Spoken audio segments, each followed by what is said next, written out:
Pembantuku memamerkan hasil tes kehamilan di depan mukaku, tepat saat suamiku melemparkan surat cerai ke atas meja makan. Dia bilang, terima dia sebagai madumu atau kau keluar dari rumah ini hanya dengan baju di badan. Aku tidak menangis, aku tidak mengamuk. Aku hanya tersenyum tipis sambil menyesap jamu kunyit asamku. Mereka tidak tahu bahwa di bawah lantai dapur yang setiap hari mereka injak, tersimpan rahasia yang akan membuat mereka menjadi gelandangan dalam waktu kurang dari 24 jam. Siapa yang akan tertawa paling akhir ketika seluruh kerajaan ini ternyata bukan milik laki-laki yang merasa menjadi raja itu? Sebelum aku bongkar bagaimana caraku membuat laki-laki itu mengemis di bawah kakiku, aku mau tanya dari kota mana kalian menonton rencana pembalasanku ini? Tulis di komentar, biar aku tahu siapa saja yang mendukung keadilan ini. Buat kalian yang muak dengan pengkhianatan dan ingin melihat mereka hancur seakar-akarnya, klik like dan subscribe sekarang. Nyalakan loncengnya, karena babak yang kalian tunggu-tunggu baru saja dimulai. Perhatikan baik-baik, ini caraku meruntuhkan harga diri mereka. Namaku Sekar. Sudah 7 tahun aku mengabdikan hidupku untuk Wira, suamiku yang kini dikenal sebagai juragan properti sukses di Yogyakarta. Kami memulai semuanya dari nol, atau lebih tepatnya, dari sebuah lapak kecil di pasar malam perayaan Sekaten. Dulu, aku adalah wanita yang rela tangannya kasar karena mengaduk adonan bakpia dan memasak gudeg setiap subuh demi modal usaha suamiku. Malam itu, Jogja sedang diguyur hujan rintik. Aroma tanah basah dan wangi melati dari pohon di samping rumah mertuaku yang megah ini biasanya menenangkan hatiku. Namun, malam ini, udara terasa seperti jarum-jarum es yang menusuk kulit. Di ruang makan yang lampunya berlapis kristal, Wira duduk dengan angkuh. Di sampingnya, berdiri Lastri. Dia adalah asisten rumah tangga yang baru 1 tahun bekerja di sini. Lastri mengenakan daster yang tampak sesak di bagian perutnya. Wajahnya yang dulu polos kini penuh dengan riasan tebal yang norak, menatapku dengan tatapan menantang. Sekar, tidak perlu basa-basi lagi, suara Wira memecah keheningan. Dingin. Jauh lebih dingin dari es batu yang mencair di gelasku. Lastri sedang mengandung anakku. Darah daging yang tidak pernah bisa kau berikan selama 7 tahun kita menikah. Hatiku seperti diremas oleh tangan besi yang berkarat. Perih, sesak, tapi aku menolak untuk membiarkan air mataku jatuh di depan manusia-manusia rendah ini. Aku menarik napas panjang, membiarkan oksigen memenuhi paru-paruku yang terasa menyempit. Lalu, tanyaku singkat. Suaraku datar, tanpa getaran. Wira menggebrak meja. Lalu, kau harus punya otak. Aku ingin Lastri tinggal di sini sebagai istri keduaku. Dia akan memberiku pewaris. Jika kau keberatan, silakan angkat kaki. Tapi ingat, jangan bawa 1 sen pun harta dari rumah ini. Sertifikat rumah, mobil, dan semua saldo bank atas namaku. Kau akan kembali ke pasar malam sebagai penjual gudeg miskin seperti dulu. Lastri tersenyum sinis. Dia mengusap perutnya yang membuncit dengan gerakan yang sengaja diperlihatkan padaku. Maaf ya Mbak Sekar, namanya juga cinta. Mas Wira butuh keturunan, bukan cuma teman masak di dapur. Aku menatap mereka berdua bergantian. Di dalam kepalaku, aku tidak sedang membayangkan kesedihan. Aku sedang mengingat sebuah buku catatan resep tua milik mendiang ayahku yang tersimpan di brankas tersembunyi. Buku itu bukan sekadar berisi resep masakan, tapi di lembar-lembar belakangnya, terdapat akta tanah asli rumah ini dan bukti aliran dana gelap yang dilakukan Wira selama membangun bisnisnya. Wira lupa satu hal penting. Dia pikir dia adalah otak di balik kesuksesannya. Dia lupa bahwa rumah mertua yang kami tempati ini sebenarnya adalah warisan dari garis ibuku, yang dokumennya sengaja aku pinjamkan untuk jaminan modal usahanya 7 tahun lalu. Dia pikir status, hak milik, di sertifikat itu sudah permanen atas namanya. Aku butuh waktu sampai besok pagi untuk mengemasi barang temanku, ucapku pelan. Hanya baju. Jangan berani menyentuh perhiasan atau barang mewah lainnya, bentak Wira. Aku berdiri, kursi kayu jati itu berderit pelan. Hanya baju, Wira. Aku janji. Aku melangkah menuju kamar, melewati Lastri yang sengaja menyenggol bahuku. Aku tidak membalas. Untuk apa melawan lalat ketika aku sedang menyiapkan jebakan untuk sang laba-laba? Masuk ke dalam kamar, aku langsung mengunci pintu. Tidak ada tangisan histeris. Aku segera menuju ke lemari tua di pojok ruangan. Di balik tumpukan kain jarik motif parang, ada sebuah kotak kayu kecil. Aku membukanya dengan tangan yang sedikit bergetar karena amarah yang terkendali. Di dalamnya bukan perhiasan emas, melainkan sebuah flash disk dan buku catatan resep tadi. Aku membuka laptop, jari jemariku menari dengan cepat. Selama ini, aku yang mengelola laporan keuangan perusahaan propertinya secara diam-diam. Wira hanya tahu beres, dia terlalu sibuk main golf dan main perempuan hingga tidak sadar bahwa aku telah menanam bom waktu di setiap transaksi ilegalnya. Aku melihat jam dinding. Pukul 11 malam. Aku harus bergerak cepat sebelum fajar menyingsing di langit Yogyakarta. Aku menghubungi seseorang melalui pesan singkat. Pak Lurah, tolong siapkan saksi dan pengacara keluarga. Besok pagi, kita cabut hak guna bangunan di tanah Sekayu. Aku teringat pepatah Jawa yang sering diucapkan ayahku.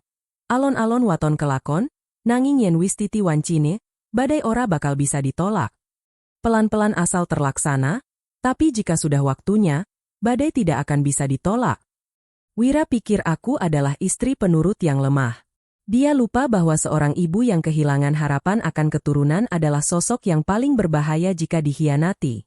Aku bukan hanya kehilangan suami malam ini, aku kehilangan rasa hormatku pada laki-laki yang dulu aku suapi saat dia tidak punya uang untuk makan sepiring nasi kucing. Menjelang jam 3 pagi, saat sayup-sayup suara persiapan salat subuh terdengar dari masjid dekat Malioboro, aku sudah siap. Aku mengenakan kebaya hitam sederhana dan kerudung senada. Aku hanya membawa satu tas jinjing berisi baju sehari-hari dan dokumen-dokumen, nyawa, perusahaan Wira. Sebelum keluar, aku menyempatkan diri ke dapur. Aku melihat sisa gudeg buatanku kemarin. Aku menuangkan sebotol kecil cairan pembersih lantai ke dalamnya. Bukan untuk meracuni mereka, aku tidak serendah itu. Aku hanya ingin memastikan bahwa rasa terakhir yang mereka kecap dari tanganku adalah rasa pahit yang tak terlupakan. Aku keluar lewat pintu belakang, menghindari penjaga yang biasanya disuap Wira untuk memata-matai setiap langkahku. Di ujung gang, sebuah mobil taksi sudah menunggu. "Kemana, Mbak?" tanya sopirnya. "Ke kantor pertanahan dan dilanjutkan ke pengadilan agama," jawabku tegas. Sambil menatap jalanan Jogja yang mulai menggeliat, aku membatin. "Wira, selamat menikmati sisa-sisa kemewahanmu dalam beberapa jam ke depan. Karena saat matahari tepat di atas kepala nanti, kau akan sadar bahwa rumah, harta, dan bahkan nama baikmu, hanyalah debu yang kitiup dalam sekali napas." Langit Yogyakarta mulai memucat, menyisakan semburat jingga di ufuk timur. Aku turun dari taksi di depan sebuah rumah lawas bergaya kolonial milik pengacara keluarga besarku, Pak Broto. Beliau sudah menungguku di beranda sambil menyesap kopi pahit. Wajahnya yang penuh keriput namun bijaksana menunjukkan rasa prihatin yang mendalam. "Sudah saatnya ya, Sekar?" tanya Pak Broto lirih. Aku mengangguk mantap. Aku menyerahkan buku catatan resep tua dan sebuah flash disk hitam. "Semua bukti ada di situ, Pak. Bukan cuma soal perselingkuhan, tapi penggelapan dana hibah tanah di daerah Kulon Progo yang dia lakukan tahun lalu. Dia pikir dia bisa menghapus jejak digital, tapi dia lupa aku yang memegang kunci brankas fisiknya." Pak Broto memeriksa lembar demi lembar dokumen itu dengan teliti. "Ini cukup untuk membuatnya kehilangan segalanya, Sekar. Termasuk kebebasannya. Kau yakin ingin melakukan ini? Bagaimanapun, dia adalah suamimu." "Suamiku sudah mati sejak dia membawa wanita itu ke rumah ibuku, Pak," jawabku tanpa ragu. Rasanya dadaku seperti baru saja disiram air es yang membekukan semua rasa kasihan. Aku tidak ingin menghancurkannya, aku hanya ingin mengambil kembali apa yang menjadi hak keluargaku.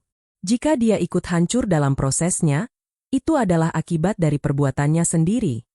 Tepat pukul 8 pagi, saat kantor-kantor mulai berdenyut, aku bergerak menuju kantor pertanahan. Dengan bantuan Pak Broto, kami melakukan pemblokiran darurat terhadap sertifikat tanah rumah mertuaku, yang sebenarnya masih atas nama garis keturunan ibuku yang belum balik nama sepenuhnya ke Wira karena ada syarat administratif yang dia palsukan. Sementara itu, di rumah megah yang kini terasa seperti sarang penyamun, aku bisa membayangkan Wira baru saja bangun dengan perasaan menang. Mungkin dia sedang duduk di meja makan, meminta Lastri membuatkan kopi, sambil merencanakan pesta pernikahan siri mereka. Namun, ketenangannya tidak akan lama. Aku mengirimkan satu pesan singkat terakhir ke nomor Wira. Cek rekening perusahaanmu dan berangkas di ruang kerja sekarang. Selamat pagi, Juragan. Tak butuh waktu lama, ponselku bergetar hebat. Nama, Mas Wira, muncul di layar.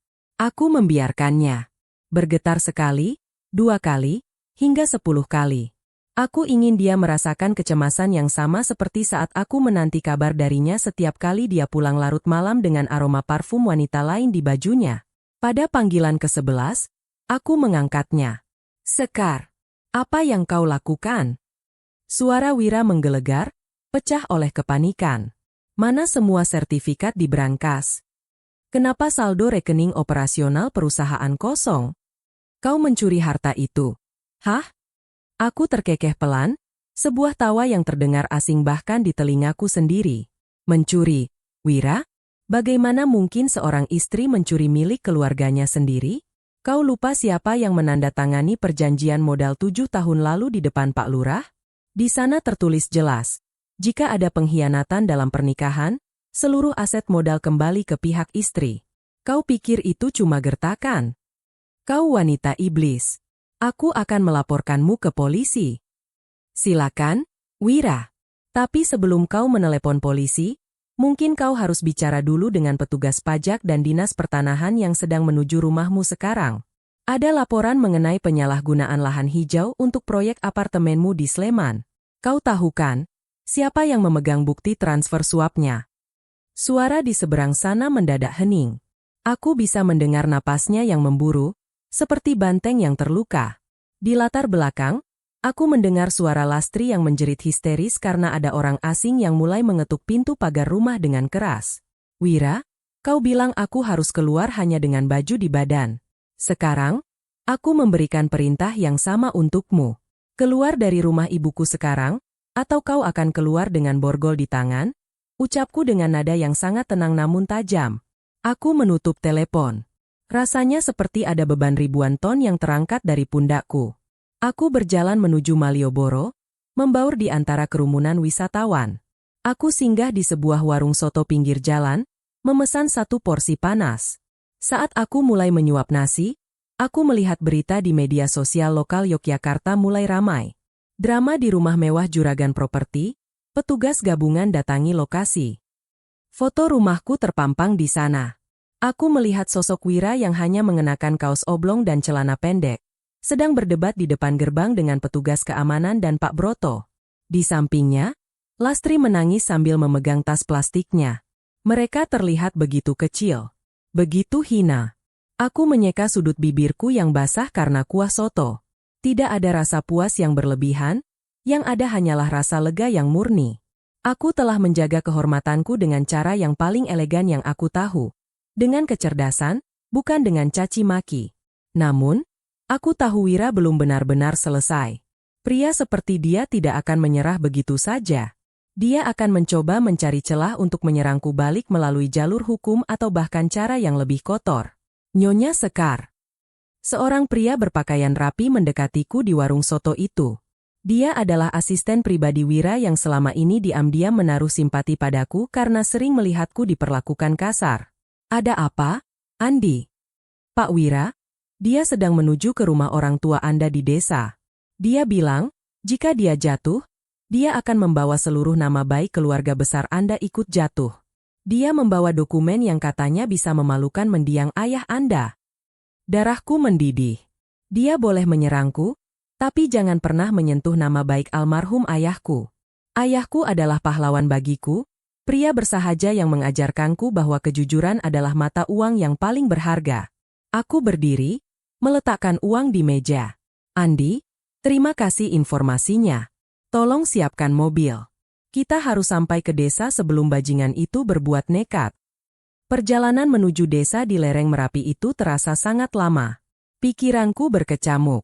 Apa yang dibawa Wira? Rahasia apa yang dia klaim bisa menghancurkan nama baik ayahku? Aku tahu ayahku bukan orang suci, tapi dia pria yang lurus.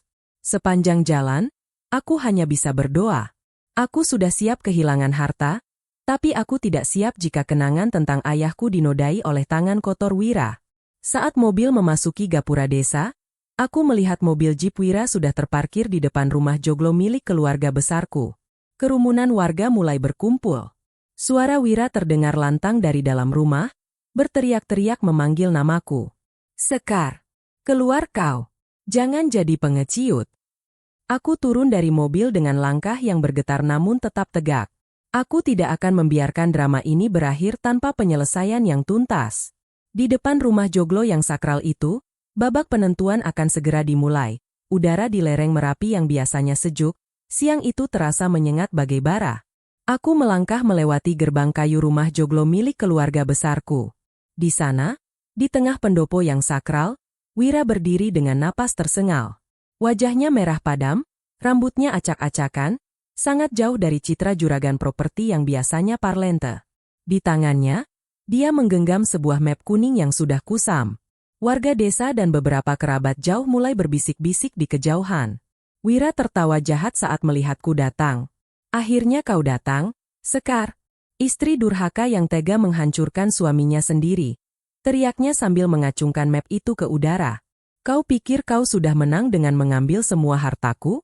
Kau pikir kau suci karena memegang bukti korupsiku? Aku berhenti tepat 3 langkah di depannya. Pulanglah, Wira. Jangan permalukan dirimu sendiri di rumah orang tuaku. Kau sudah kehilangan martabatmu di Jogja, jangan hilangkan sisa kemanusiaanmu di sini. Diam kau.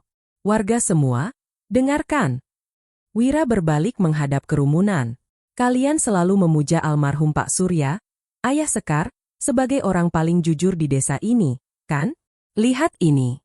Ini adalah surat perjanjian bawah tangan kalau tanah kas desa yang sekarang jadi pasar itu sebenarnya hasil rampasan dari keluarga miskin di masa lalu. Pak Surya kalian tidak lebih dari seorang pencuri yang lihai bersandiwara. Jantungku rasanya berhenti berdetak. Fitnah itu seperti petir di siang bolong. Aku tahu ayahku seumur hidupnya hanya berusaha membantu orang. Pak Lurah yang sudah sepuh melangkah maju, wajahnya tampak ragu.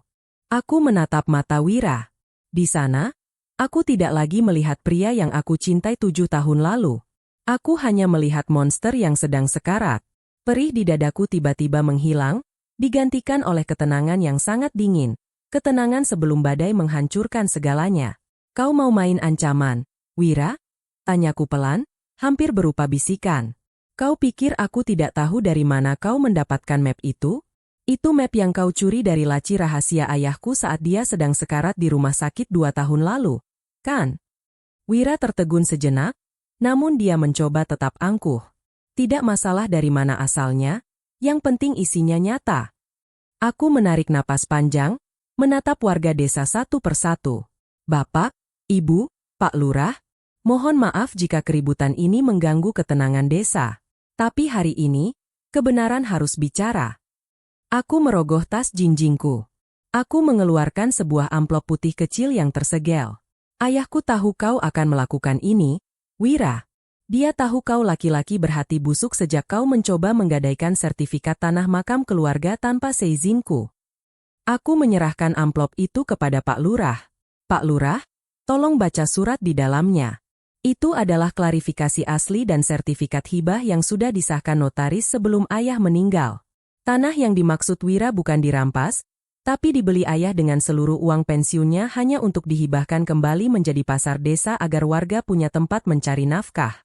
Ayah sengaja tidak memberitahu siapa-siapa karena dia ingin amal jaritahnya tetap sunyi. Wajah Wira berubah pasi. Pak Lurah membuka surat itu, membacanya dengan saksama, lalu menatap Wira dengan kemarahan yang meluap-luap. Ini benar. Bahkan ada kwitansi pembayaran kepada pemilik aslinya yang ditandatangani di atas materai. Wira, kau sudah memfitnah orang mati demi menutupi borokmu sendiri. Warga mulai merangsek maju. Suasana memanas. Usir Wira. Dasar laki-laki tidak tahu untung. Teriak salah seorang pemuda desa. Wira mundur ketakutan. Map di tangannya jatuh ke lantai tanah. Dia mencoba lari menuju mobil jeepnya, tapi Andi, asisten yang membantuku tadi, sudah berdiri di sana bersama 2 petugas kepolisian dari kota yang ternyata sudah membuntutinya sejak tadi atas laporanku soal pencurian dokumen. Wira Adikusuma, Anda ditahan atas dugaan pencurian dokumen pribadi, pemalsuan tanda tangan aset, dan laporan penggelapan dana properti di Sleman, ucap petugas polisi sambil memborgol tangan Wira dengan suara klik yang memuaskan. Di saat itulah, sebuah mobil taksi lain berhenti di depan rumah. Lastri turun dengan berurai air mata. Dia berlari menuju Wira. Mas Wira, tolong aku. Orang-orang bank sudah datang ke rumah, mereka menyegel semua barang. Aku diusir, Mas, perutku sakit, Mas. Wira menatap Lastri dengan jijik. Pergi kau. Ini semua gara-gara kau dan anak harammu itu.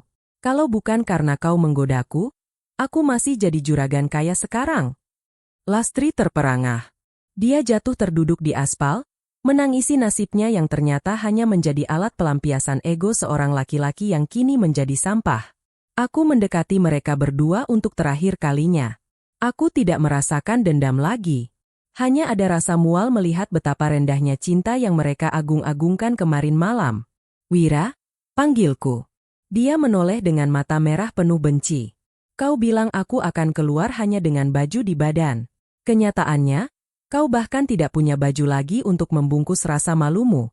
Lastri, rumah itu sudah bukan milik siapa-siapa lagi selain aku. Kau mau tinggal di sana? Silakan, tapi bayar sewanya ke Pak Broto setiap bulan. Itu pun kalau kau punya uang. Sekar, tolong aku sedang hamil. Tangis Lastri terseduh-seduh.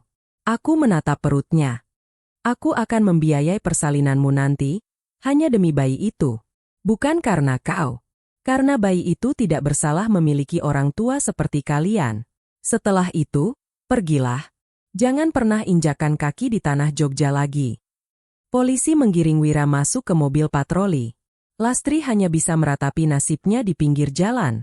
Warga desa satu persatu membubarkan diri setelah Pak Lurah menenangkan mereka. Aku kembali masuk ke dalam rumah joglo yang kini sepi. Aku duduk di kursi kayu favorit ayah, memandang foto beliau yang tergantung di dinding. Air mataku akhirnya jatuh, bukan karena sedih, tapi karena lega telah menjaga warisan dan nama baiknya. Namun, di tengah keheningan itu, Andi masuk dengan wajah cemas. Mbak Sekar, ada satu hal lagi.